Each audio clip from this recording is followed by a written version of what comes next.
네, 안녕하세요. 네. 네. 오늘 이제 저희가 이제 마지막으로 이제 파이널 특강을 준비를 했고요. 이 파이널 특강은 이제 말씀드렸던 것처럼 이제 뭐 핸드북으로 저희가 진행을 할 겁니다. 그래서 이 핸드북으로 좀 진행을 해주시면 좋을 것 같고요. 그 전 버전을 가지신 분도 계신데 전 버전은 조금 양이 여기 있는 것보다는 조금 더 많을 거고 조금 수정된 부분들이 있을 거예요. 그래서 그런 부분들은 이제 좀 보시면서 이제 필요한 부분들 있으시면 말씀해 주시면 될 것 같고요. 일단은 그래서 최신판으로 이제 좀 진행을 할 겁니다. 네, 그리고 오늘은 이제 지금부터 3시간 동안 이제 따라락 해가지고 이제 정리를 하고요. 그 다음에 1시간 정도 밥을 먹고 그 다음에 6시부터 또 따라락 해가지고 이제 9시에 끝을 낼 겁니다. 네, 아시겠지만 이제 앞에 있는 1, 2, 3교시가 제일 중요한 부분일 거예요. 그러다 보니까 이제 1, 2, 3교시 하고 가시면 안 돼요. 그래서 1, 2, 3교시 하고 우리 이제 다시 밥을 먹고 이제 다시 힘을 내서 모여서 이제 나머지 이제 3교시를 할 건데요. 일단 제일 중요한 거는 중요한 법들 위주로는 할 겁니다. 그래서 제일 먼저 할 거는 이제 행정절차법을 제일 먼저 할 거고요. 그 다음에 우리가 볼 법은 우리가 행정조사 기본법을 좀 잠깐 볼 겁니다. 그리고 공공기관의 정보공개관한 법률 정도까지 하면 이제 저희가 이제 1, 2, 3교시가 끝나지 않을까 싶은데 요거보다 좀 늦어질 수는 있을 것 같아요. 자, 그 다음에 이제 밥 먹고 나서 하는 거는 그 다음에 제일 중요한 법이 뭐냐라고 하면 사실 저희가 이제 행정규제 기본법이 좀 중요합니다. 행정규제 기본법이 작년에 안 나왔기 때문에 올해는 나올 것 같다는 생각이 좀 들어서 행정규제 기본법을 볼 거고요. 그 다음에 질서위반행위 규제법을 볼 거고 그 다음에 마지막에 이제 국민제한 규정이라든지 아니면 주민등록법 그 다음에 가족관계 등록등에 관한 법률도 볼 거고 그 사이에 개인정보보호법도 보기는 볼 겁니다. 양이 좀 많다 보니까 이제 앞에 있는 거는 좀 약간 저희가 사례를 나올 수 있는 부분들 이렇게 좀 위주로 좀 챙겨 볼 거고요. 그 다음에 이제 그 다음 이제 3교시 이제 밥 먹고서부터 3개의 교시는 이제 약수 유형에 조금 더 치중을 해서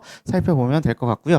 그리고 이제 저희가 이제 제가 이제 중요한 것들을 좀 말씀을 좀 드릴 건데 사실은 거의 다 중요할 수밖에 없어요. 이게 보시면 이게 생각을 해보시면 이제 우리 사무관리 같은 경우에 만약에 예를 들면 이제 2개 법률인데 거기서 이제 30개를 찍어줬다. 그럼 이제 행정절차법도 30개를 찍어봐 달라 이렇게 말씀하시는데 자, 이거 약간 비율적으로 좀 저희 생각을 해보세요. 그러면 법률 한 개당 15개 정도 돼요. 그럼 우리는 법률이 9개가 들어가 있어요. 그러니까 이제 물리적으로 계산을 해도 우리가 100개요. 이렇게 줄여도 같이 줄여도 100개밖에 안 됩니다. 그래서 이거는 좀 양이 많다. 이건 어쩔 수 없어요. 그래서 우리가 이제 여기서는 양을 줄인다라는 개념을 우리가 개수를 뺀다는 개념으로 다가가시지 마시고요. 이제 전반적으로 이제 모든 논점들을 다 조금씩 수박 겉핥기 정도로 가져간다. 모든 논점을 의 정도만이라도 가서 챙겨가고 목차만이라도 가서 챙겨간 다음에 그 논점이 나오게 되면 그 의 쓰고 목차 쓰신 다음에 그 목차에 맞춰가지고 안에 있는 내용을 소설을 쓰듯이 내가 들어본 바가 있더라 해가지고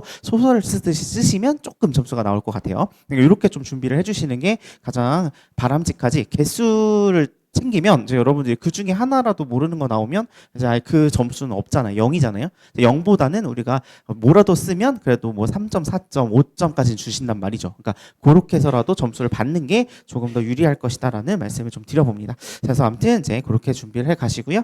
자, 그리고 일단 저희가 좀 양이 많다 보니까 이제 저희가 챙겨가는 것들은 보통 이제 한 5개를 챙겨간다라고 생각하시면 돼요. 다른 데는 이제 뭐 2개를 챙겨 공부해서 2개를 가져가는 시스템이면 저희는 5개를 챙겨갑니다. 그렇기 때문에 한두 개는 빼먹으셔도 되고 까먹어도 돼요. 그러니까 좀 약간 마음을 편안하게 여기 있는 거 모든 걸 다 암기해야지로 이제 마음가짐을 시작을 하지만 그렇지만 이제 한두 개는 빼먹어도 나는 합격에 지장이 없다 이렇게 좀 생각을 하시고요.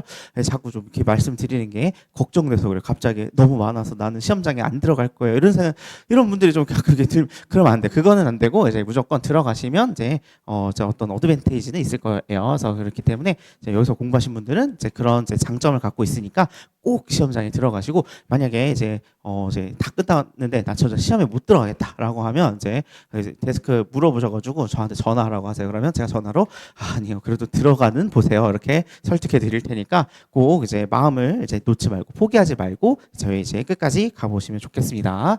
자, 그럼 일단 행정절차법 시작해 보도록 할게요. 맨 처음에 앞에 보시면 이제 행정절차법에 이제 논점에 개요가 있습니다. 그래서 논점에 이제 개요를 보시게 되면 저희가 논점 개요를 좀 정리를 해 놨는데 여기서는 이제 저희가 좀 중요한 것들 몇 가지만 표시를 해 드릴게요.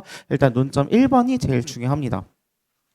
그래서 논점 001번 행정절차법 제3조 적용 범위 요거는 나올 법합니다. 자, 그다음에 논점 004번 행정응원 있죠. 행정응원도 나올 법합니다. 자, 그다음 논점 005번에 당사자 등의 자격 지위의 승계 요 부분도 작년에 나왔지만 승계 부분이 있기 때문에 나올 법도 합니다. 자, 그다음에 논점 006번에 대표자, 논점 007번에 대리인 둘 다 나올 법하고요. 논점 008번에 우리 송달 나올 법합니다. 그다음에 논점 009번 기이방 있죠. 자, 19번, 10번, 11번 그래서 기이방 세 개 다 나올 법하고요. 정정은 나올 법하지 않고요. 자, 그다음에 고지도 나올 법합니다. 이러면 다 하는 거 아니냐라고 하는데 뒤엔 좀 뺐어요. 자 그냥 믿고 넘어가세요. 네.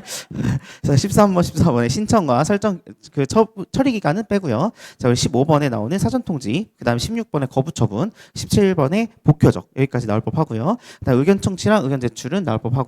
그 다음에 청문 실시 절차 요거는 빠지고요. 그 다음에 21번에 우리가 청문 절차를 협약으로 배제할 수 있느냐라는 논점이 있습니다. 요거는 우리 좀 중요한 부분이니까 요거는 같이 챙겨 가시고요. 논점 026번 절차상 하자의 독자적 위법성 요거 나올 법하고요. 그 다음에 하자치유 나올 법합니다. 그 다음에 신고 확약 나올 법하고요. 그 다음에 위반 사실 등의 공표 요거는 이제 그 최신이라고 해봤자 5년 7년이긴 한데 그 안에 이제 그 변전력 모의고사에서 한번 출제된 바가 있으니까 요거는 한번 챙겨 가셔야 됩니다. 자, 그다음에 그 사이에 있는 계획 요거는 사실 나올 법하지 않아요. 자, 그리고 입법 예고랑 행정 예고도 저희가 한번 기출된 바 있기 때문에 다시 나올 것 같지는 않고요. 자, 그다음에 34번에 있는 행정 지도 있죠. 요거는 한번 건드려 볼 만합니다. 자, 여기까지만 체크하시고 이제 여기는 이제 많이 이제 거의 다 체크한 것 같지만 뒤에 다른 법률들은 몇 개 체크 안 해놨으니까 일단 여기는 이제 1번 무조건 나올 거니까 좀 많이 체크를 해드렸어요. 자, 그러면 전반적으로 행정절차법 보도록 하겠습니다.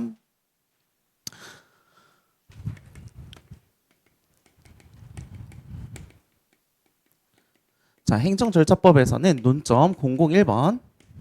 자, 행정절차법에 있어서의 적용 범위와 관련된 부분이 이제 중요한 부분이에요. 자, 이 부분은 이제 중요합니다. 그래서 우리 논점으로 이제 사례를 볼 때 말씀을 그때 한번 드렸어요. 이 적용 범위와 관련해서 이 적용이 된다, 적용이 되지 않는다. 이렇게 두 가지가 있는데요. 적용이 된다라고 하면 그 행정절차법이 적용이 되고 적용되지 않으면 행정절차법이 적용되지 않아요. 이렇게만 알고 있지 말고 우리가 기본적으로 어떤 이제 우리가 처분을 할 때는 그 처분의 근거가 되는 근거 법령이라는 게 있을 거예요. 그 근거 법령 안에도 절차가 다 규정이 되어 있습니다. 그래서 이게 적용이 되지 않는다라는 말은 그 근거 법령 요것만 이제 오직 얘만 이제 딱 적용이 되는 거죠. 자, 그런데 우리 행정절차법이 적용이 된다라는 말은 요것도 적용이 되고 플러스 절차법도 우리가 적용이 되더라라고 이해를 해주시면 되겠습니다. 요거 약간 예시를 한번 들어보게 되면요. 자, 갑이라고 하는 사람이 있는데 갑은 행정사입니다. 이 행정사가 일단 이렇게 있고요. 그 다음에 이제 행정청이 있는데 이 행정사가 어떤 짓을 했냐라고 하면 우리가 사무소를 이중으로 개설할 수 없다라고 되어 있잖아요. 그래서 사무소를 이중으로 개설합니다. 사무소 이중 이제 개설을 해요. 자, 그러면 이제 근거 법령을 보시게 되면 우리가 당연히 행정사법이겠죠. 자, 이 행정사법에 보시게 되면 사무소를 이중으로 개설한 경우에는 우리가 6개월의 이제 영업정지 처분을 내릴 수 있다 이렇게 좀 되어 있거든요. 자, 그런데 그래서 얘가 이제 보시면 그리고 이제 그 밑에 보면 시행 규칙에 보시게 되면 이제 횟수에 대해서 나눠져 있어요. 한 번 걸리면 2개월이고요, 두 번 걸리면 4개월이고요, 세 번 걸리면 6개월이에요. 그래서 처음에 한 번 걸렸다 이렇게 생각을 해보시죠. 자, 그러면 얘가 이제 2개월의 영업정지 이런 처분을 하게 됩니다. 이렇게 처분이라고 나와는 있지만 이 처분이 맞는지는 우리 아까 한 장 넘겨보시면 우리 그 이제 정의 규정 나와요. 그래서 처분을 보시게 되면 우리가 행정청이 행하는 구체적인 사실, 구체적 사실이라고 하면 여기서는 사무소를 이중으로 개설했다는 구체적 사실에 대한 법 집행으로서 행정사법을 집행하는 것으로서 우리가 이제 공권력의 행사라고 볼 수 있기 때문에 얘는 처분이 되더라라고 보시면 되겠고요. 영업정지 처분은 우리가 자기 의무, 부자기 의무, 급 부 의무, 수인 의무 세 개 중에서 우리가 부자기 의무를 이제 명하는 것으로서 침입적 처분이다. 의무를 부과하는 처분으로서 우리가 침입적 처분이다라고 해석할 수 있겠습니다. 자, 그럼 이때 자 우리가 이렇게 어떤 일정한 처분이 딱 내려왔을 때 이 처분이 과연 적법하냐라는 것들을 이제 네 가지의 형태로 구분을 해서 이제 나눠서 이제 분석하여 볼 수가 있는 건데요. 자, 이게 첫 번째가 주체고요. 두 번째가 내용이고요. 그 다음에 세 번째가 절차, 네 번째가 형식입니다. 그래서 우리가 보통은 주, 내, 절, 형 이렇게 보통 배우게 돼요. 자, 그리고 이 주체 같은 경우는 사실 어렵지 않습니다. 여기 보면 행정사법에 나와 있어요. 행정사법에 보시게 되면 그 시장 등은 우리가 영업정지 처분을 할 수 있다라고 되어 있어요. 그래서 우리가 개설신고를 한 예를 들어 여기 행정청이 뭐 의정부시다. 그러면 이제 주체는 의정부 시장인 거죠. 그래서 의정부 시장이 아니라 내가 개설을 의정부에다 했는데 양주시장이 업무정지 처분을 때렸다. 아니면 서울특별시장이 때렸다. 아니면 국토교통부 장관이 때렸다. 아니면 행정안전부 장관이 때렸다. 이렇게 하면 이제 주체에서 탈락이 되는 거고요. 주체에서 탈락을 하게 되면 보통 이제 권한 없는 자의 행위로 봐서 무효로 처리를 하게 됩니다. 근데 여기는 이제 저희 시험 범위가 아닌 거죠. 자, 그럼 이제 내용을 볼 건데 이 내용은 두 가지를 가지고 봅니다. 하나는 성문법. 그리고 두 번째는 이제 불문법이다 이렇게 보시면 되겠고요. 우리가 이 성문법이라고 하면 우리가 법전화돼 있는 걸 말하고요. 그러다 보니까 여기 행정사법에 있는 내용을 보시면 된다는 거예요. 그래서 이 처분 근거가 되는 우리가 행정사법. 자, 여기를 딱 들춰보면 요 안에 이 사무소를 이중으로 개설한 행정사에게 이제 시장 등은 이제 6개월의 영업정지 처분을 할 수 있다 이렇게 되어 있단 말이죠. 그러니까 그 요건을 보면 이중으로 사무소를 개설한 경우다 이렇게 들어가 있는 거죠. 그래서 이 성문법을 위반하게 되면 자, 이 내용적인 하자가 있다라고 하면 바로 위법하다라는 결론으로 넘어가게 됩니다. 자, 그럼 여기 보시면 불문법이 하나 있다라고 하는데 이 불문법은 뭐냐라고 하면 이거는 이제 우리가 행정법에 대한 일반 원칙이라고 보시면 됩니다. 그래서 여기나 신뢰보호의 원칙 아니면 실권의 원칙 아니면 뭐 평등의 원칙 아니면 자기구속의 원칙 아니면 부당결부 금지의 원칙 아니면 비례의 원칙 이런 식으로 해서 총 6가지가 여기에 담겨 있는 거고요. 우리 행정절차법에는 신뢰보호의 원칙을 규정하고 있는 거죠. 그래서 사실 신뢰보호의 원칙은 절차에 있어서의 어떤 법원칙이 아니라 어떤 내용에 있어서의 법원칙이라고 보시면 되겠습니다. 그래서 신뢰보호의 원칙의 문제가 한번 나왔었고 이거 나왔을 때는 그냥 위법함 이렇게 전개하시면 되는 문제이고요. 자, 그러면 이제 문제는 절차입니다. 이 절차를 보시게 되면 자, 여기 행정청 입장에서 보시면 행정청이 갑이 사무소를 이중으로 개설한 걸 발견을 했어요. 자, 그러면 얘가 행정사법을 뒤져보겠죠. 그럼 행정사법을 딱 뒤져봤더니 사무소를 이중으로 개설한 경우에는 6개월 이하의 영업정지 처분을 내릴 수 있다 이렇게 적혀 있을 거 아니에요. 자, 그러면 그 행정사법도 같이 보게 되면 그 안에도 절차와 관련된 규정들이 담겨져 있는 거예요. 예를 들면 여기도 뭐 사전에 통지를 하고 뭘 하고 의견을 들어주고 뭐 아니면 사안이 심각하다라고 하면 아니면 뭐 또 청문이라든지 위원회를 열어가지고 징계위원회라는 걸 열어가지고 사람 불러가지고 뭐 의견 제출하고 이런 식으로 그 안에 절차들이 담겨 있다는 거죠. 그래서 이 절차도 마찬가지로 개별법 이게 원칙 우선적으로 적용이 되는 겁니다. 여기에서는 우리가 행정사법이 되겠죠. 자, 그러면 이 행정사법만 보면 되겠느냐 이렇게 되는 거죠.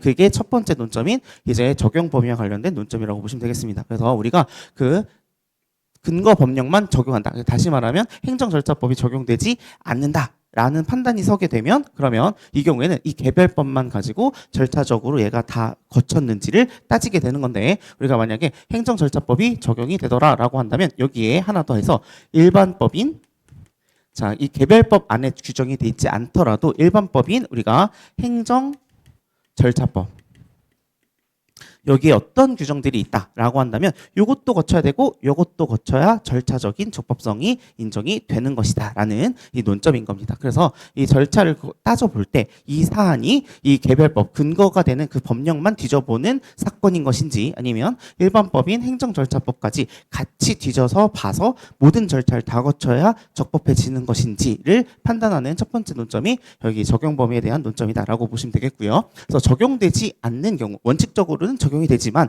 적용되지 않는 경우를 여기 이제 그 논점에 적어 놓았던 겁니다. 그래서 하나씩 보시게 되면 맨 처음에 적용 범위 001번 보시게 되면요. 적용 예외 사항이다라고 해서 넣었는데 이게 1호부터 제5호까지에 있는 사항을 묶어 보시면 걔가 이제 행정부 외에 국가기관 관할에 속하는 국가기관 고유한 행정행위다라고 해서 보통 이제 재판, 법원이 행하는 재판행위 아니면 국회가 행하는 입법행위 이런 것들이 있겠죠. 그래서 여기가 국회가 행하는 입법행위 같은 경우는 입법에 대한 절차를 따르는 것이지 행정절차법을 따르지는 않는다라는 겁니다. 그래서 근거 법령인 우리가 이제 입법 절차, 헌법에 정해져 있는 그 절차만을 따르게 되고 행정절차법상에 규정되어 있는 별도의 절차는 거치지 않아도 된다. 이런 개념이라고 보시면 되겠고요. 자, 그다음에 재판도 그래서 마찬가지입니다. 그래서 우리가 뭐 행정법원에서 이제 진행을 하게 되는 행정소송 같은 경우도 행정소송법에서 있는 이제 원피고에 대해서 이제 뭐 자료를 제출하고 뭔가를 넘겨주고 하는 그런 절차들만 적용이 되는 것이지 그 이제 행정절차법이 별도로 적용되지 않는다. 이거는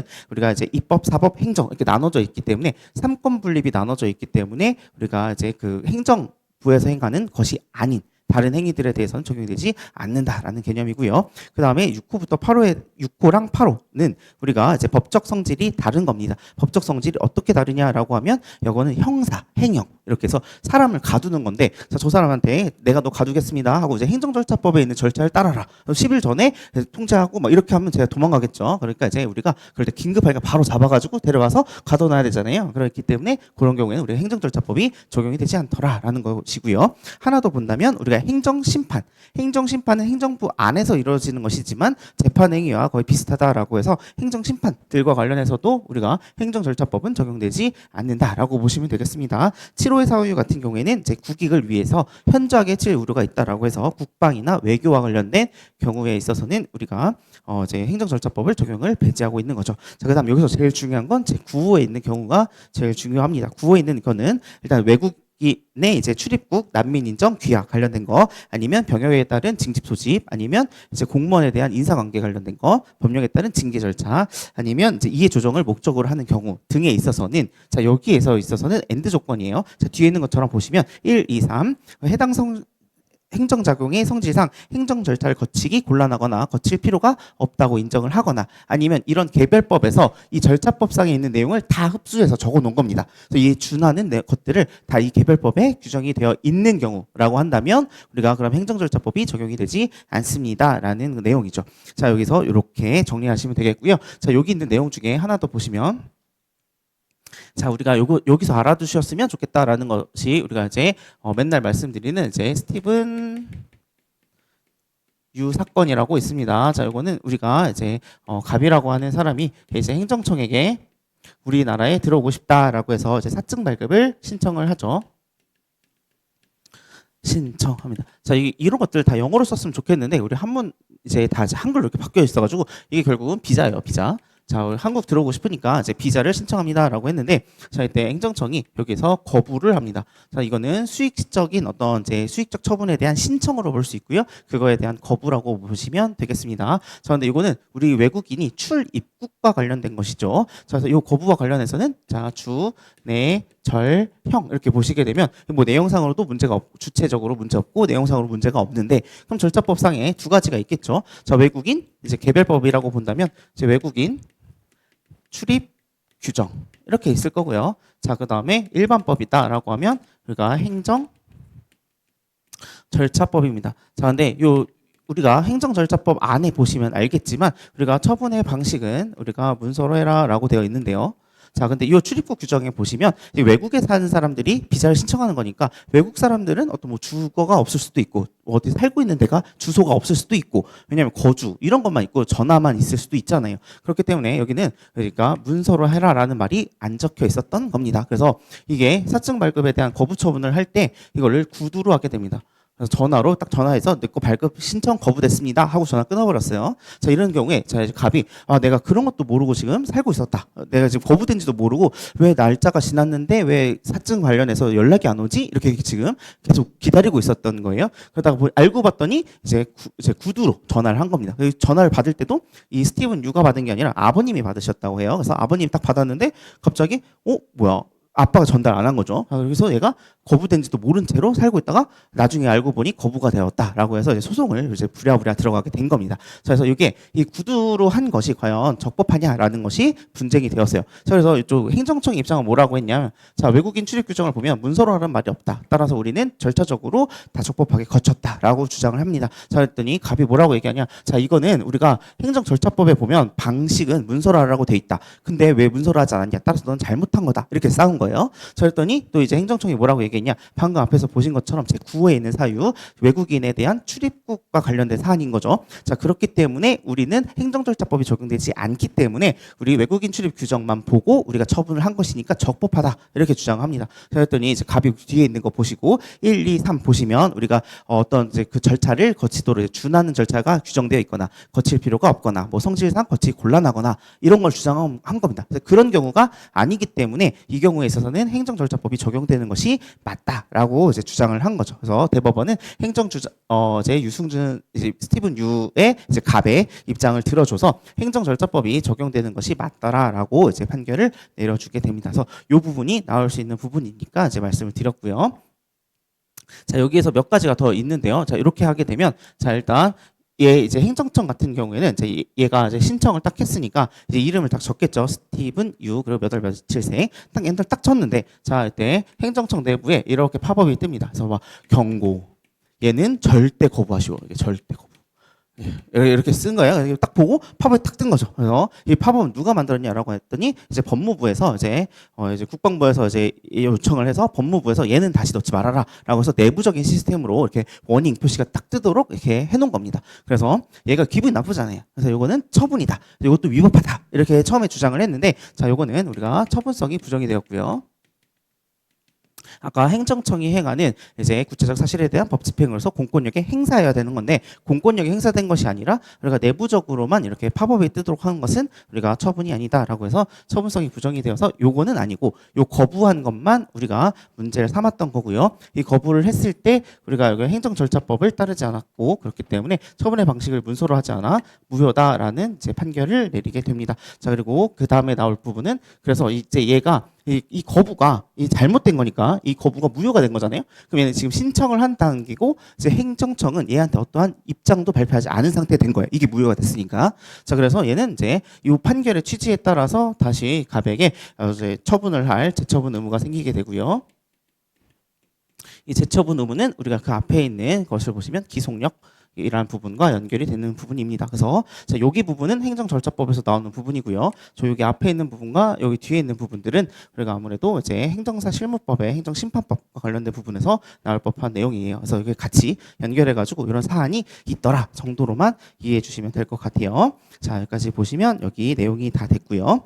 자, 그 다음 이제 논점 003번 넘어가서 행정절차법상의 이제 기본 원칙 살펴볼 겁니다. 기본 원칙은 우리가 이제 신의성실, 신뢰보호의 원칙, 그 다음에 투명성, 그 다음에 행정 업무의 혁신, 그래서 총 4가지를 두고 있고요. 그래서 요거는 두 문자로 기신신투 혁신 이렇게 그때 말씀을 드렸는데 요거는 그렇게 중요한 부분은 아니고 우리가 혹시라도 약술형으로 무언가가 주어졌는데 절차에서 그런데 내가 쓸 게 없다라고 하면 이런 거 좀 쓰셔가지고 버무려서 쓰시거나 아니면 우리가 좀 두려워하는 것들 하나 있죠. 우리가 그 국민 제한 규정 나올까봐 좀 겁나잖아요. 그런 거 나올 때 쓸말 없다라고 하면 이 행정절차법에서부터 국민 제한 규정까지 쭉 연결돼서 들어가는 거기 때문에 여기 있는 이제 뭐 신의 성실이라든지 아니면 이제 투명성인데 그 제일 밑에는 행정 업무 혁신 이런 것들 좀 적으시면서 이제 국민의 참여를 유도하더라라는 것으로 적으시면서 이제 그것 중에 하나의 방법으로 우리가 국민 제한 규정을 신설하였다 이렇게 해서 쭉 넘어가시면 되겠고요. 아니면 행정 업무 혁신은 우리 기본적으로 사무관리론에서도 가끔 나오는 논점이니까 거기랑 연결하실 때 이 부분을 쓰시면 되겠습니다. 자, 넘기셔서 18번 보시면 쭉 보시면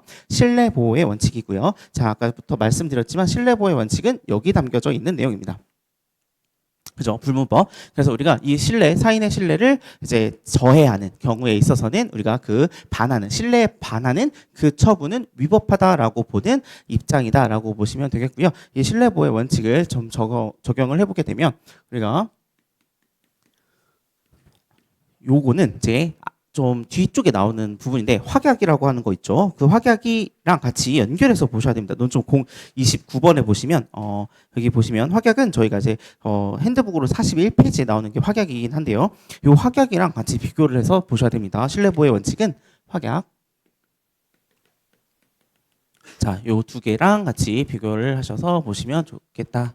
라는 말씀을 드렸고요. 자, 이 확약이랑 신뢰보호의 원칙은 기본적으로 두 개는 거의 비슷하게 가져갑니다. 그런데 이 확약이 조금 더 이제 요건이 까다롭다라고 보시면 되겠습니다. 이 확약이랑 이제 신뢰보호의 원칙은 두 개는 이제 사례형으로 출제가 될 수 있어요. 그래서 저희가 이제 사례형 모의고사 때도 출제를 해드렸던 부분인데 이 확약이다라고 하면 기본적으로 확약 아니면 약속이라고 하는 것이 이제 우리 그 이제 본문에 좀 이렇게 나와 있어줘야 이제 확약이다라고 보시면 될 것 같아요. 이제 이게 확약이다라고 하면 확약으로 풀어야 되고요. 그다음에 신뢰보호의 원칙이다라고 하면 신뢰보호의 원칙으로 푸는 겁니다. 저희가 이제 그 사례형 모의고사에서는 두 개를 같이 쓰는 것을 연습을 해봤지만 기본적으로 확약이 문제가 나오면 확약을 쓰셔야 되는 거고요. 신뢰보호의 원칙이 나왔다라고 하면 신뢰보호의 원칙을 쓰는 게 사실은 원칙이에요. 그래서 이게 혹시라도 확약인데 이거를 신뢰보호의 원칙을 썼다라고 하면 점수가 많이 깎이게 됩니다. 그래서 이거는 키워드를 잘 보시고 이제 뭐 확약이나 약속이나 이런 내용들이 나왔다라고 하면 확약을 쓰시고 그런 게 없다라고 하면 신뢰 보호의 원칙을 쓰셔야 됩니다. 그런데 내가 이거를 시험장 딱 봤는데 뭔가 머리도 멍해지고 잘 모르겠어요. 그럴 때는 어쩔 수 없이 두 개를 다 같이 쓰셔야 되는 건 맞습니다. 두 개를 다 같이 쓰시고 쓰시되 연결되는 그 연결 부위들만 좀 잘 쓰셔야 됩니다. 일단 이 확약이라고 하면 기본적으로 문서로 해야 됩니다. 그러고요. 이 확약은 문서로 하면서 이제 다른 법에서 정해져 있는 절차를 다 거쳐야지만 적법한 확약이 될 수 있고요. 이 확약은 그런데 이 확약은 애초부터 위법한 확약이었다든지 아니면 확약을 했을 당시와 어떠한 처분을 할 당시의 상황이 이제 변경되었다라고 하면 확약의 기속력은 소멸하게 됩니다. 그래서 이게 확약이라고 하면 야 내가 이거 너 해줄게 이렇게 약속을 한 겁니다. 내가 너 이거 해줄 테니까 너가 요건 같은 거 있으면 다 만들어만 오면 내가 이거 원래 재량성이 있는 건데 누군 해주고 누군 안 해주는데 너는 반드시 해줄게 이렇게 한 거예요. 자 그런데 얘가 요건들 다 맞춰가지고 왔는데 이제 그 갑자기 얘가 돌연 그거 나 못 해줄 것 같아 요즘에 좀 감사가 좀 빡세졌어 이렇게 된다라고 하면 이제 그러면 처음에 이제 확약 그 약속을 지키지 않은 거잖아요. 그렇기 때문에 그런 이제 약속을 지키지 않는 거부 처분은 위법하다라는 식의 논리가 여기 있는 논리입니다. 그런데 그 약속 자체는 처음부터 적법했었어야 하며 그 다음에 이제 상황들이 바뀌지 않아야 된다. 외부적인 상황이 바뀌지 않았을 때만 그 약속은 유효한 것이다라는 게 이제 확약에 대한 논점이라고 보시면 되겠고요. 이때 보시면 여기 보시면 이 방금 말씀드린 걸 보시면 이게 약간 신뢰보호 원칙과 되게 비슷하잖아요. 신뢰보호 원칙도 기본적으로 1 요건 보면 이제 신선, 이제 보조, 인반 이렇게 외웠어요. 자, 이거는 선행 조치가 있을 것, 그 다음에 보호 가치 있는 신뢰가 존재할 것, 그 다음에 후행 처분이 이제 사인의 후행 처분이 있을 것, 그리고 이 신뢰와 그 후행 조치 사이에는 인과관계가 있을 것, 그 다음에 그랬는데 불구하고 행정청이 이에 반하는 처분을 할 것, 이렇게 해서 총 5가지 요건이 있고요. 자, 그 다음에 한계. 안에는 보시면 이제 그렇게 해서 이러한 이제 이렇게 해서 얘의 신뢰를 보호해 준다 하는 것이 그게 공익을 반하지 않아야 되고 제3자의 이익을 반해서는 안 된다. 이런 내용이거든요. 자 그래서 여기 보시면 요 확약이 약속이잖아요. 약속이기 때문에 공적 견해 표명 다시 말하면 선행 조치로 보여질 여지가 있습니다. 그래서 이 확약이 기본적으로 문서로 하지 않았거나 아니면 어떤 절차를 미비해서 확약이 구속력을 발생하지 못한다 하더라도 이것이 이 선행 조치로 해석될 여지가 있다라고 한다면 신뢰보호의 원칙이 적용이 되어서 이에 반하는 후행 조치는 위법하게 되더라. 이렇게 좀 같이 연결해서 보실 수 있겠습니다. 자, 그래서 이 확약과 이 신뢰보호의 원칙은 같이 좀 사실 좀 다른 거예요. 그래서 요걸 쓰시거나 요걸 쓰시는데 혹시라도 내가 뭔가 구분이 안 돼서 두 개를 다 같이 써야 되겠다. 라고 할 때는 맨 처음에 확약을 먼저 검토를 하시면서 본 확약은 뭐 문서로 하지 않았기 때문에 기속력이 발생하지 않더라. 아니면 본 확약은 문서로 해서 구속력이 발생해야 하지만 애초부터 위법한 확약이었기 때문에 구속력을 발생하지 않는다. 그런데 이 확약 자체를 우리 신뢰보호의 원칙에서 말하는 선행조치로 볼 수 있어. 그렇기 때문에 이하 신뢰보호의 원칙을 논해보겠다. 이런 식으로 좀 같이 연결해서 쓰시면 되겠습니다. 근데 무슨 말인지 모르겠다라고 하면 둘 중에 하나 잘 고르셔가지고 쓰셔야 되는 거죠. 자, 근데 만약에 힘들다라고 하면 제가 방금 말씀드렸던 것처럼 확약에 대한 내용을 앞에 한 문단으로 살짝 써주시고 바로 그 밑에 신뢰보호의 원칙으로 살펴보겠다라고 해서 쓰시면 되겠습니다. 자, 이거는 우리가 이제 사례형 모의고사 때 한번 출제를 하고 설명을 좀 드렸던 부분이니까 거기서 다시 한번 이제 모르겠다, 잘 기억이 안 난다라고 하면 그거 한번 꺼내서 다시 풀어보시고 그 설명을 들어보시면 조금 어떻게 연결되는 건지 알 수 있을 거예요. 자, 아무튼 여기까지가 그래서 신뢰보호의 원칙이고요. 신뢰보호의 원칙은 저희 기출에서 한번 나온 적이 있어요. 그래서 다시 나올 것 같지는 않기 때문에 우리가 준비해야 되는 부분은 확약이고요. 근데 혹시라도 이게 이렇습니다.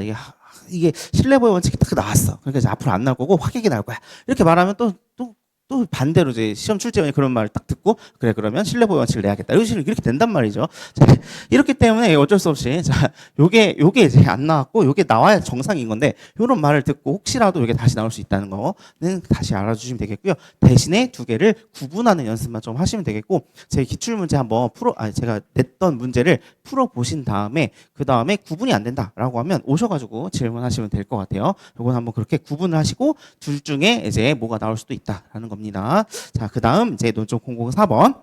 보시면 행정응원이에요. 자, 행정응원은 우리가 기본적으로 행정청이 여러 명이다라는 개념입니다. 이 행정청이 뭔가 어떤 행정행위를 할 때 내가 혼자 하기 너무 힘들어. 그러니까 도와줘라고 하는 게 다른 행정청에게 도와줘라고 하는 것을 말합니다. 그래서 행정응원은 도와줘라고 행정응원을 요청하면 이 요청에 맞춰서 도와주러 오는 것을 행정응원이라고 해요. 바뀌시면 안 돼요. 쓰시는 분들 보면 항상 바뀌어서 쓰시는 분들이 간혹 있어요. 한 10% 정도 있습니다. 우리 행정응원은 도와주러 오는 행위를 응원이라고 하는 거고요. 그렇죠. 우리가 뭐 치어리더 이런 거 이제 뭐 도와주려고 막 춤추고 막 흔들고 있는 거잖아요. 그러니까 이제 도와주는 게 응원이에요. 그래서 이 도움을 요청하는 것은 행정응원의 요청이고 도와주러 오는 게 행정응원이다라고 보시면 되겠어요.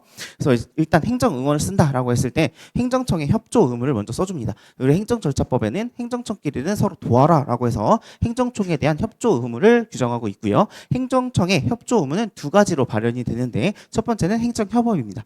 행정협업은 우리가 사무관리론에서 보시면 돼요. 자, 그리고 우리가 여기서 볼 거는 행정응원이고요. 행정응원은 아까 말씀드렸던 것처럼 어떤 협력을 요청하면 그에 따라서 도와주러 오는 행위를 우리가 행정응원이다라고 보시면 되겠고요.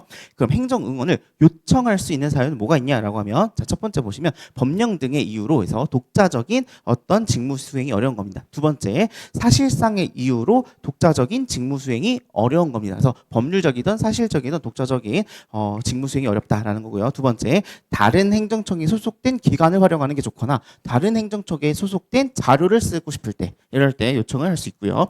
네 번째, 그 다음은 이제 다른 행정청의 응원을 받아 처리하는 것이 보다 경제적이고 능률적이다라고 했을 때는 우리가 요청할 수 있다라는 거고요. 자, 그러면 요청을 받은 쪽에서는 거부할 수 있는 사유가 없다라고 하면 도와줘야 됩니다. 왜? 위에 있는 것처럼 행정청의 협조 의무가 있기 때문이죠. 그래서 행정청의 요청을 응원 요청을 거부할 수 있는 사유는 내가 하는 것보다 더 다른 효과적인 데가 있어.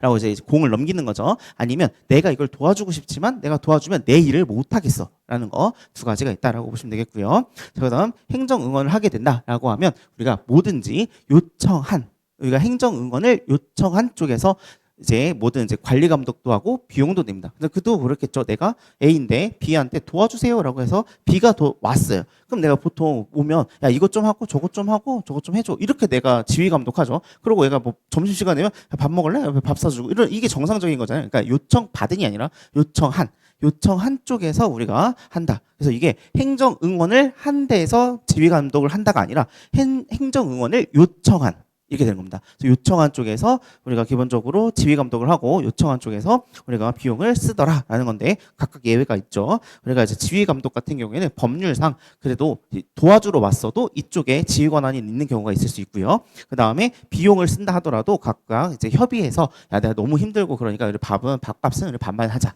이럴 수 있는 거죠. 이렇게 약간 협의에 따라서 부담할 수도 있는 내용들이 담겨져 있습니다. 그래서 이 행정 응원도 이제 나올 법한 부분이어서 말씀드렸고요. 그다음에 이제 005번 넘겨보시면 당사자 등의 자격 및 지위의 승계입니다. 자, 여기 보시면 당사자 등의 자격이라고 있는데 여기 이제 당사자 등의 개념은 당사자와 그 다음에 행정청이 직권 또는 신청에 따라서 이제 참여시킨 그런 이해관계를 말하죠. 그래서 당사자와 이해관계를 말하고 요거는 이번 이제 12회 기출문제 내용이 요거였습니다. 자, 그다음에 자격과 지위 승계는 이제 여기 이제 행정청의 이제 행정 절차에 참여할 수 있는 그런 이제 당사자 혹은 이해관계인은 누구냐라는 건데 자연인 다 되고요. 그 다음에 법인 다 되더라 이렇게 보시면 되겠고요. 그 밖에 단체라고 하면 이제 보통 비법인 사단 재단 이런 것들을 말하겠죠. 자, 그다음 그 밑에 지위의 승계는 이제 내가 죽었다라고 하면 사망했다라고 하면 그 상속인이 그 지위를 승계받는다라고 하는 당연 승계 같은 게 있고요. 그게 아니라 내가 그 지위를 그냥 넘기는 특정 승계 같은 게 있다라고 보시면 되겠고요. 여기는 그냥 개념만 알아두시고 넘기시면 될 것 같습니다. 자, 그다음 논조 006번과 7번은 그 옆에 있는 표가 있어요. 그 표를 가지고 같이 볼 건데요. 두 개는 같이 비교를 하시면서 가셔야 돼요. 볼게요.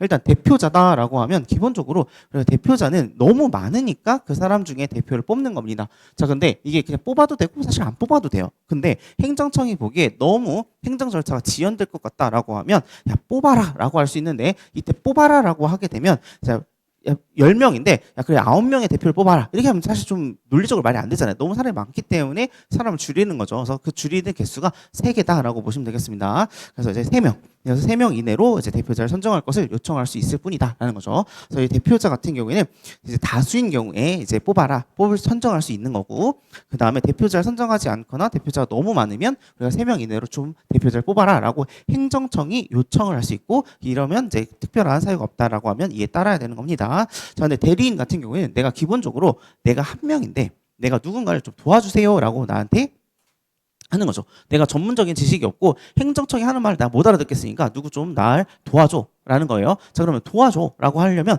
걔가 도움을 줄 수 있을 만큼의 뭐가 있어야 되는 거 아니에요?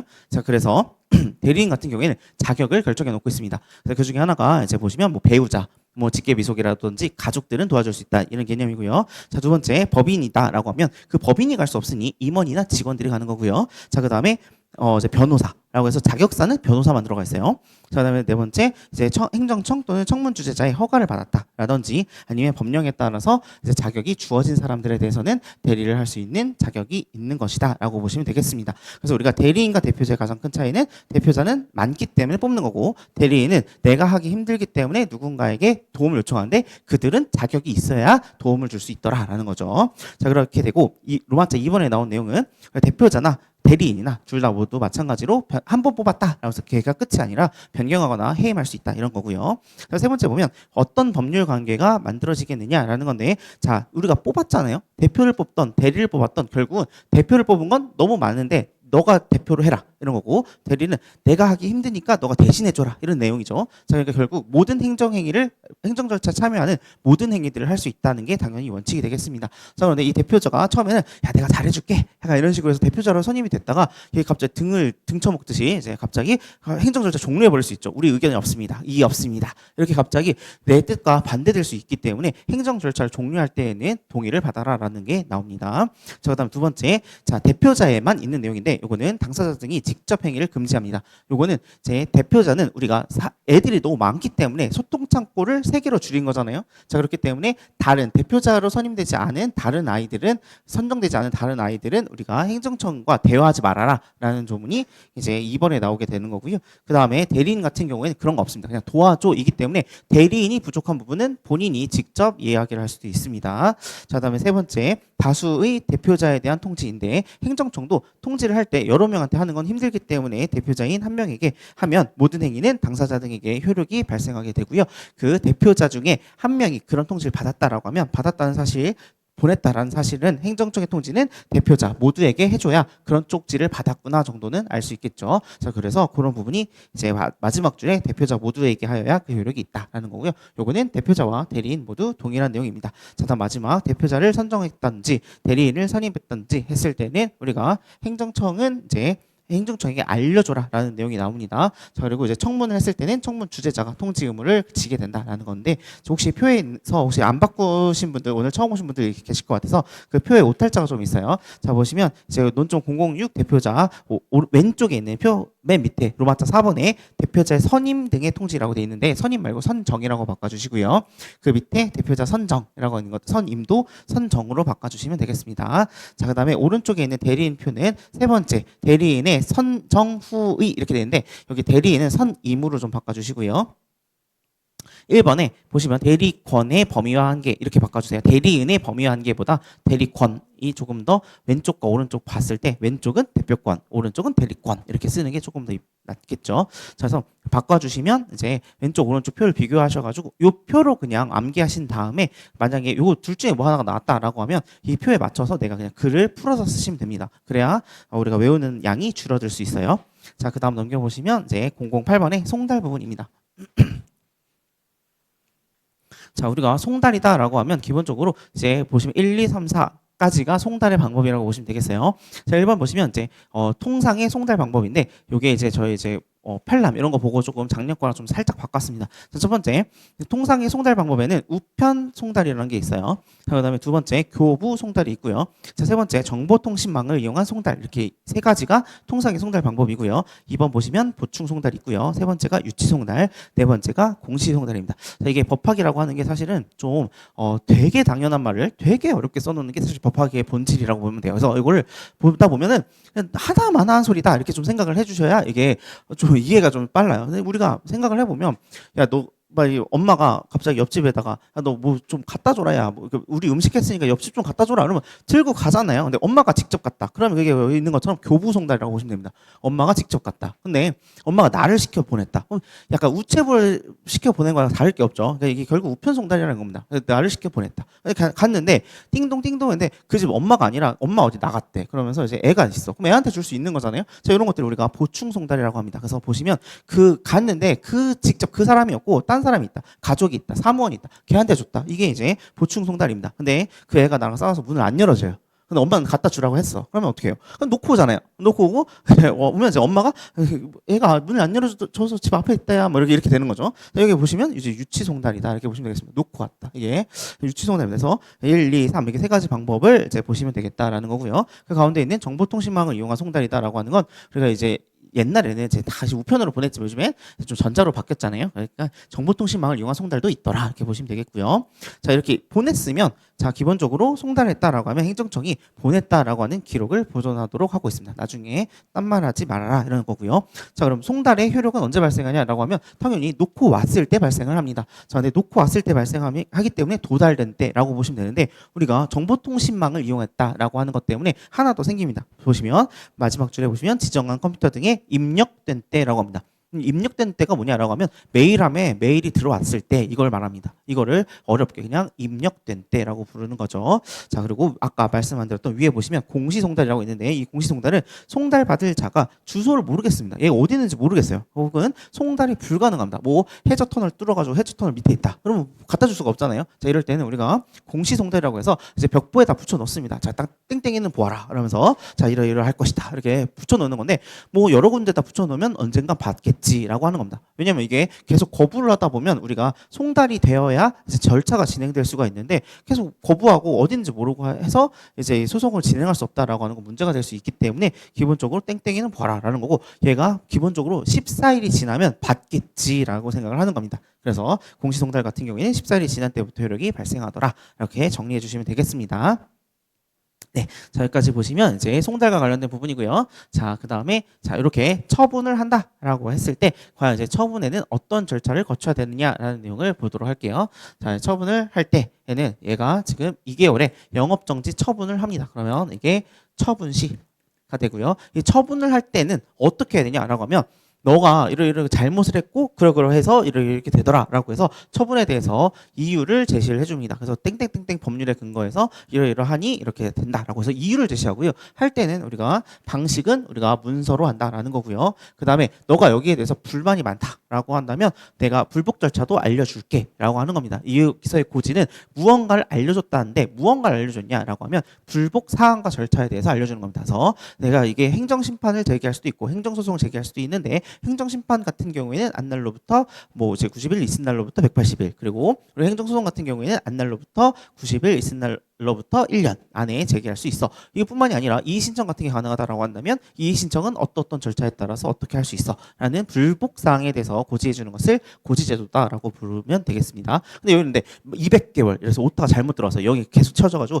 2만 개월 막 이렇게 되면 말이 안 되잖아요. 그러니까 이걸 우리가 정정할 수 있습니다. 그래서 오타 나오기는 이후에 정정할 수 있고요. 정정할 수 없다라고 하게 되면 어떤 문제가 생기냐 잘못 보낸 것이기 때문에 직권으로 취소하거나 철회한 뒤에 다시 보내야 되는 행정적인 번거로움이 있기 때문에 단순한 오타 같은 경우에는 정정할 수 있는 제도를 두고 있다인데 요거는 저희 시험에서 나오기 좀 어려운 논점이고요.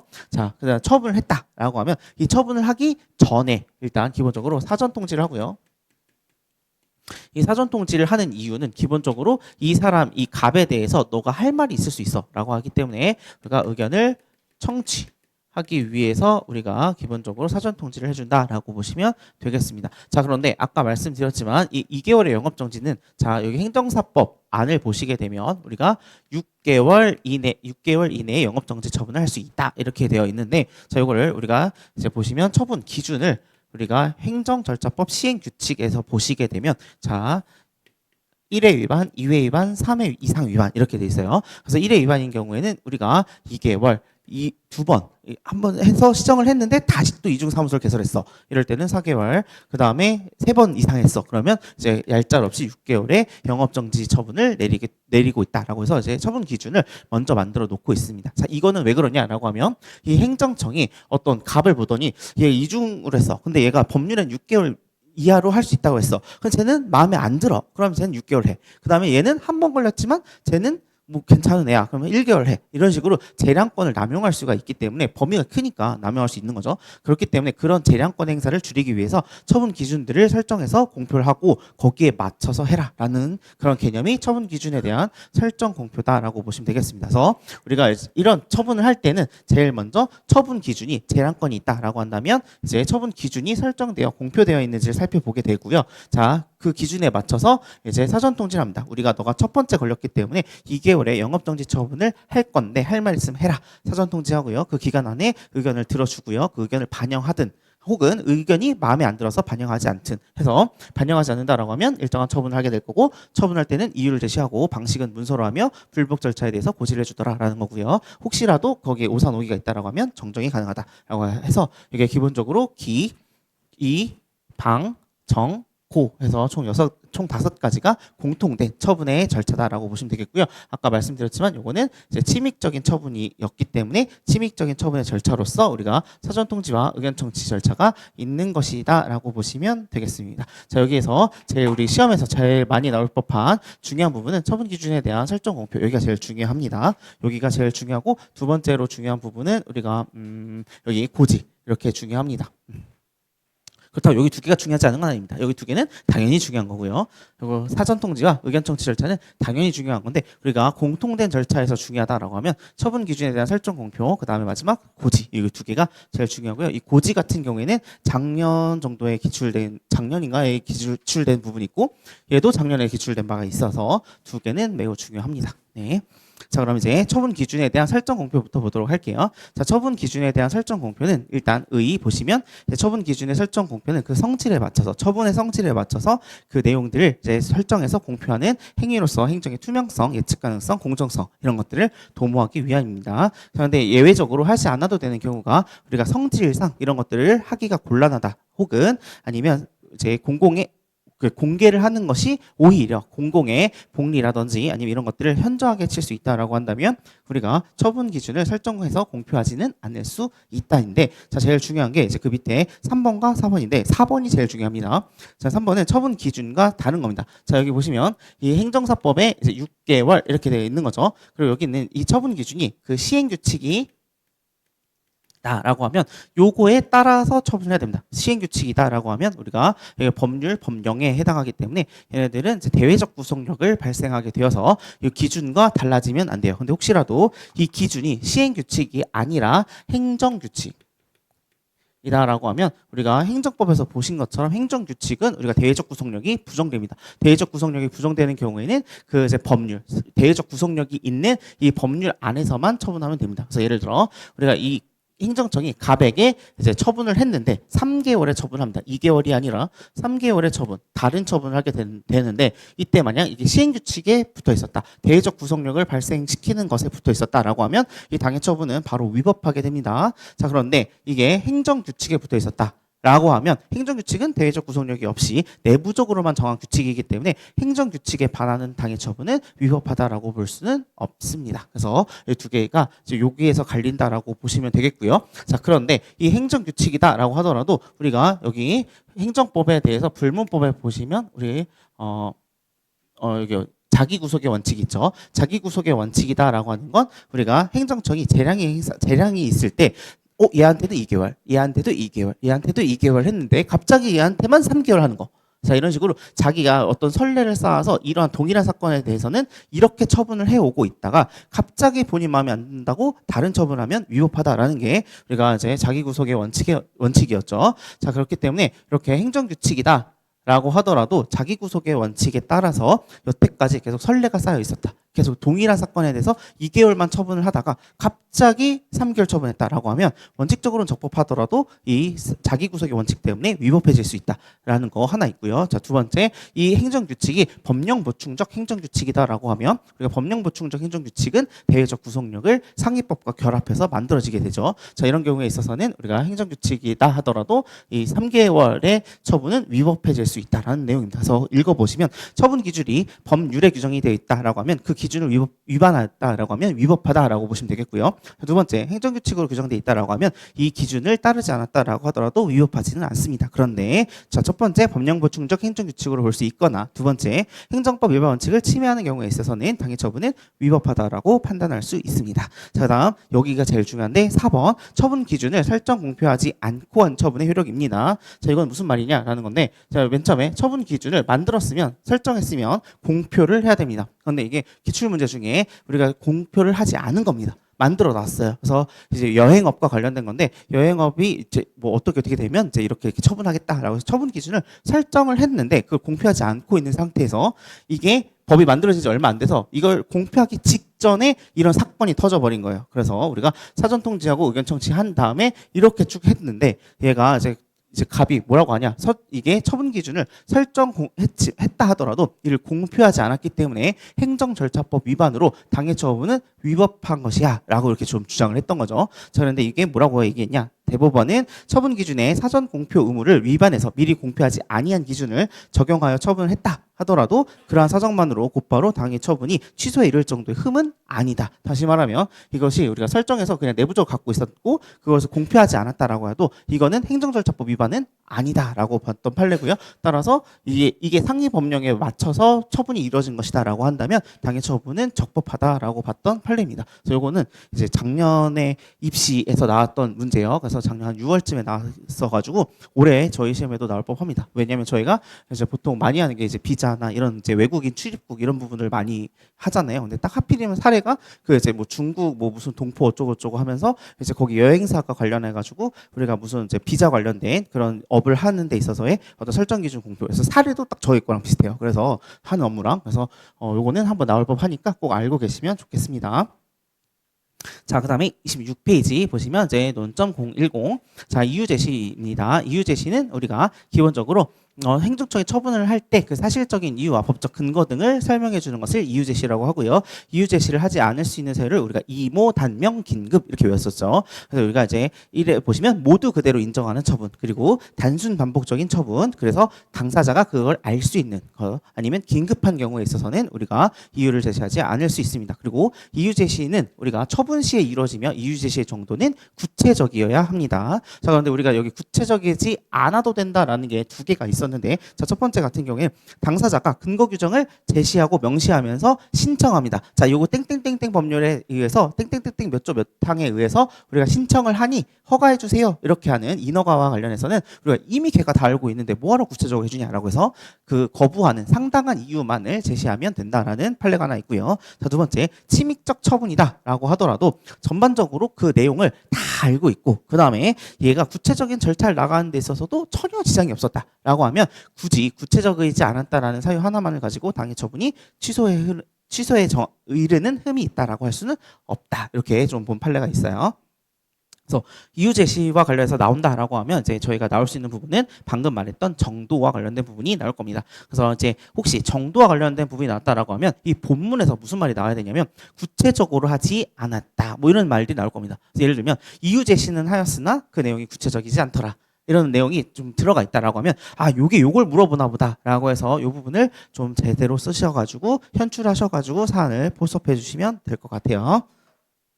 자, 그 다음에 논점 011번 처분의 방식 얘는 기출된 바 있습니다. 그래서 문서주의로 해야 된다라는 거고 우리가 전자문서로도 가능합니다. 전자문서로 할 때는 우리가 동의를 받거나 자, 두 번째 당사자가 전자문서 자체로 신청을 했다라고 했을 때는 우리가 동의받거나 신청했을 때 문서가 아닌 전자문서로 할 수가 있고요. 자, 그다음 예외 사유는 우리가 두 가지가 있는데 자, 1번에 보시면 긴급하거나 두 번째 보시면 경미하거나 해서 긴급하거나 경미하다라고 했을 때는 우리가 문서로 하지 않을 수 있습니다. 이 문서는 우리 아까 말씀드렸던 요 스티븐 유 사건 있죠. 자, 요 사건 때문에 우리가 여기 요거 때문에 한 번 더 나온다면 나올 수 있는 거고요. 요거는 근데 기출됐고 자, 사실 얘도 뭐죠? 요거 행정절차법이 적용된다. 요것도 우리가 기출된 바가 있어요. 그래서 두 개가 기출됐는데 각자 다른 회차에서 기출이 됐기 때문에 이번에는 한 번에 같이 나올 수도 있을 것 같아요. 그래서 요거는 준비해 주셨으면 좋을 것 같고요. 자, 그다음 처분의 방식을 위반했다라고 하면 바로 무효라고 판단하시면 되겠습니다. 자, 그다음 논점 012번은 이제 고지인데요. 얘는 아까 말씀드렸던 불복 절차에 대해서 고지하는 것을 말합니다. 그래서 그 밖에 불복을 할 수 있는지, 청구 절차는 무엇인지, 청구 기간은 얼마인지, 필요한 서류는 무엇인지 등을 안내해주는 절차다라고 보시면 되겠고요. 고지를 하지 않았다라고 했을 때 당의 처분이 위법해지느냐라는 건데, 자 보시면, 자 여기 보시면 요거는 안 해도 괜찮아 이렇게 말했죠. 자 그리고 얘는 안 하면 무효야 이렇게 말했어요. 근데 얘는 안 해도 어떻게 되냐라는 건데 그 방금 보시는 것처럼 고지를 하지 않았다, 불복 절차를 알려주지 않았다라고 해서 당의 처분이 위법하다라고 할 수는 없다라는 게 판례의 태도입니다. 그런데 대신에 그러면 어떤 효과도 없냐? 그러면 고지를 누가 하냐? 이런 거죠. 귀찮게 누가 하냐? 이런 거죠. 자, 그래서 그 보시면 행정심판법에 따른 효과가 세 가지가 발생을 하게 됩니다. 자, 첫 번째는 자 A 기간에다 제출하세요라고 알려줬는데 알고 봤더니 B 기간입니다. 그러면 이제 보통 이제 얘네들이 서류를 이송해 주는데 이송해서 B 기간이 받은 날을 기준으로 해서 기산점을 세게 됩니다. 자, 그런데 자, 이런 경우에는 잘못 알려줬기 때문에 최초에 잘못 받은 A 기간으로 넘어왔을 때 기산점을 세서 이때 이제 안날로 90일, 있은 날로부터 180일을 이제 안에 들어왔다라고 하면 이제 적법하다라고 봐주고 있다라는 내용이고요. 자, 두 번째, 자 이게 안날로 90일이에요. 근데 얘가 반대로 잘못 알려줬어요. 안날로 180일 이내 내세요라고 했어요. 그럼 이제 90일이 넘었다 하더라도 적법하게 제소기간 안에 들어온 것으로 보게 된다. 이런 내용이고요. 자, 세 번째는 심판 기간을 아예 알리지 않았어요. 그러면 있은 날로부터 180일만 적용이 됩니다. 안날을 언제 알았는지 상관없이 180일 이내에 청구를 하게 된다라고 하면 적법한 소재기가 된다라고 보시면 되겠고요. 마지막 행정소송법은 적용되지 않습니다. 그래서 여기서 한번 외워놓으시면 행정심판법에 있는 거랑 동일하기 때문에 가서 외우시면 되겠고요. 자, 넘기시고 쭉 넘기셔서 이제 30페이지 먼저 볼게요. 처분의 사전통지를 볼 겁니다. 자, 처분의 사전통지는 자 여기 보시는 것처럼 이렇게 사전에 처분을 하기 전에 사전에 미리 일정한 사항을 알리는 것을 사전통지라고 하고요. 사전통지 대상이 되는 것은 기본적으로 우리가 의무를 부과하거나 권익을 제한하는 처분을 할 때만 하는 겁니다. 이거를 우리가 줄여서는 침익적 처분이다라고 하는데 침익적 처분은 행정절차법 어디에도 없는 말이에요. 그렇기 때문에 침익적 처분이다라고 쓰기보다는 권익을 제한하거나 의무를 부과하는 처분이라고 풀네임으로 한번 써주시고 그 밑에다가 침익적 처분으로 계속 쓰시면 됩니다. 왜 그러냐면 침익적 처분이라고 부르는 학자들이 있고 불이익한 처분이라고 부르는 경우도 있어요. 그래서 우리가 이 네이밍을 이제 학자들마다 다르게 넣기 때문에 그러면 내 책을 안 보고 저 사람 걸 봤나? 약간 이렇게 생각이 들어요. 그렇기 때문에 우리가 풀 네임으로 써주시는 게 제일 좋습니다. 자, 그리고 보시면 사전통지 예외는 우리가 긴재곤이에요. 그래서 긴급하다 혹은 재판에 의해서 객관적으로 증명이 되었다 혹은 이제 성질상 곤란하다 이런 것들이죠. 자, 사전통지 기간은 기본적으로 이 의견을 청취하는 그 제도 안에서 의견을 들어줄 수 있을 만큼의 기간을 정해주는 것이 우리가 사전통지 기간입니다. 그래서 우리가 기본적으로 의견 제출한다라고 하면 이 기간은 10일 이상이어야 된다라는 거고요. 만약 청문을 열겠다라고 하면 그 청문을 열기 10일 전까지는 사전에 통지를 해줘라라는 거고요. 자, 공청회 열 거다라고 하면 공청회는 의견을 널리 알리는 거예요. 그래서 방방곡곡에서 올라올 수 있어요. 그래서 기간을 조금 더 줍니다. 그래서 14일이다 이렇게 이해해 주시면 될 것 같고요. 자, 그 옆에 보시는 바와 같이 이제 논점 016번 보시면 거부처분의 사전통지라고 나옵니다. 자, 얘를 보시면 기본적으로 우리가 아까 말씀드렸지만 여기 있는 처분이 우리가 침익적인 처분, 다시 말하면 의무를 부과를 하거나 권익을 제한하는 처분에 있어서만 우리가 사전통지를 하도록 하고 있습니다. 자, 그런데 수익적 처분을 신청을 했는데 그걸 거부해요. 그런 경우에 있어서는 과연 얘가 어떤 권익을 제한하는 게 있냐, 의무가 부과되는 게 있냐 라는 거죠. 이게 침입적인 처분이다라고 하면 얘가 봤을 때는 뭐 내가 신청했는데 거부했으니까 침입적일 것 같아 라는 생각이 듭니다. 그렇기 때문에 이게 플레임으로 들어가야 돼요. 이 부분이. 그래서 권익을 제한하거나 의무를 부과하는 처분인 경우에만 우리가 사전 통지를 합니다. 근데 우리가 수익적 처분을 신청했어요. 코로나 지원금을 신청을 했어요. 그런데 당신은 해당 요건이 없어서 거부됩니다라고 했을 때 과연 사전 통지의 대상이 되는 나의 권리가 침해되거나 아니면 나의 의무가 부과되는 게 무엇이냐? 라는 거죠. 다시 말하면 없다는 겁니다. 그래서 이제 문제는 그거고요. 그래서 당사자에게 의무를 부과하거나 권익을 제한하는 처분인지가 문제가 되는데, 자 기본적으로 부정설이 다수설인 게 아직 그 당사자는 신청만 한 상태이지 아직 권익이 부여된 바가 없기 때문에 사전 통지 대상이 되지 않는다라는 견해입니다. 자 그런데 자 얘는 이제 코로나 지원금 신청해 놓고 아 나 이거 돈 받으면 뭐 하냐? 아 이거 나 뭐 삼겹살 사 먹고 소주 먹어야 돼. 이런 생각 하잖아요. 자 그렇기 때문에 우리가 기본적으로 신청을 했는데 기대이익이 있는 거죠. 그 기대이익을 반했다라고 해서 이게 권익은 아니지만 기대이익을 반했기 때문에 얘는 사전통지 대상이 된다라는 견해가 있습니다. 자 그런데 우리가 판례 같은 경우에는 기본적으로 안 된다는 견해이고요. 그래서 검토에도 마찬가지로 안 된다는 견해를 쓰시면 되는데 여기에 살짝 우리가 조금 이제 한 스푼 좀 약간 조미료 쳐가지고 자 여기 우리 유력설이 요즘에 나온 게 뭐냐라고 하면 우리가 기본적으로 안 된다라는 건 맞지만 갱신을 하는 신청, 갱신 신청 같은 거 있죠. 우리가 기본적으로 권익을 가지고 있는 상태에서 갱신합니다. 갱신을 거부하게 되면 내가 이제 그 권익이 사라지게 되죠. 그렇기 때문에 이 경우에 있어서는 우리가 어떤 수익적 처분의 신청에 대한 거부이긴 하지만 기본적으로 내가 지금 누리고 있는 게 있고 그걸 연장시키려는 거니까 이걸 거부할 때는 우리가 사전 통지를 해주는 게 맞지 않겠냐라는 게 요즘 유력설입니다. 그래서 이 부분을 검토에 넣어서 당사자에게 권익이 부여된 바 없으므로 사전 통지 대상이 되지 않는다고 봄이 타당하다. 까지 쓰시면 이제 그냥 되는데 거기 조금 더 한 스푼 넣는다라고 하면 플러스 갱신 신청의 경우에 있어서는 사전 통지 대상이 된다고 봄이 타당하다 이렇게 좀 넣어주시면 좋을 것 같아요. 요거 아직 학설로 위로 올리기에는 조금 애매모호해가지고 그냥 유력설 정도로만 가지고 가시면 될 것 같고요. 논점 017번 같은 경우에는 우리가 복효적 행정행위에서 제3자에 대한 사전 통지입니다. 복효적 행정행위다라고 하면 기본적으로 우리가 이제 행정청이 이렇게 있고. 행정청이 이제 A에게는 수익적인 처분을 내려주고 있는데 자 그런데 자 B, C, D 같은 사람들에 있어서는 침입적인 효과를 발생시키는 경우를 우리가 복효적 행정행위다라고 부르고 있습니다. 자 이런 경우에는 우리가 처분의 직접 상대방은 우리가 A예요. 그래서 우리가 사전 통지 대상이 되는 경우를 읽어보시게 되면 당사자에게라고 돼 있어요. 당사자에게 권익을 제한하거나 의무를 부과하는 처분인 경우에 사전 통지를 해라라고 했는데 당사자에게 수익적이기 때문에 이런 경우에는 B, C, D에게는 침입적인 효과가 발생한다 하더라도 이제 우리가 이제 사전 통지 대상이 되지 않는다라고 보는 게 기본적인 견해입니다. 자, 그런데 이때 판례가 뭐라고 얘기를 했냐? 자, 이 B, C, D들 중에서 악성인 애들이 있다. 그래서 얘네들이 이제 행정청에다가 야, 나는 행정 절차 이런 거 있을 때 사전 통지 꼭 해줘 라고 해서 악성 민원들이 막 있었어요. 그래서 얘네들이 행정청에게 직권이나 아니면 신청에 따라서 행정 절차에 참여시킨 제 이해관계이다 라고 한다면 얘네들한테는 사전 통지를 해주는 게 맞지 않겠냐라는 취지의 판결을 하게 됩니다. 그래서 요것 때문에 우리가 저 밑에 판례 보시면 행정청이 직권 또는 신청에 의해서 행정 절차 참여하게 한 이해관계인에 대해서는 사전 통지 대상이 될 수도 있다라는 입장이고요. 자, 요것 때문에 학설이 두 개로 나눠서 안 된다는 게 다수설이지만 판례에 따라서 우리가 이제 행정청이 직권 또는 신청에 따라 행정 절차 참여하게 된다라고 하면 사전 통지 대상이 될 수도 있다라는 견해가 발생하게 됐고요. 자, 요 판례에 따라서 이제 마찬가지 검토 넣어주시면 되겠고요. 그 판례에 의해서도 판례를 읽어보게 되면 자, 이 B, C, D들은 우리가 행정청이 직권이나 신청에 의해서 참여시킨 이해관계인이 아니므로 우리 사전 통지의 대상이 되지 않는다라고 판시를 했어요. 그래서 결론은 사안을 해결할 때 이게 되는 사례가 거의 없는 것 같아요. 그래서 그냥 기본적으로 이거 그대로 쓰신 다음에 사안의 해결 쓰실 때는 안 된다 이렇게 그냥 쓰시면 됩니다. 그래서 행정청이 직권 또는 신청에 의해서 참여시킨 이해관계인이 아니기 때문에 안 된다 이렇게 쓰시면 되겠습니다.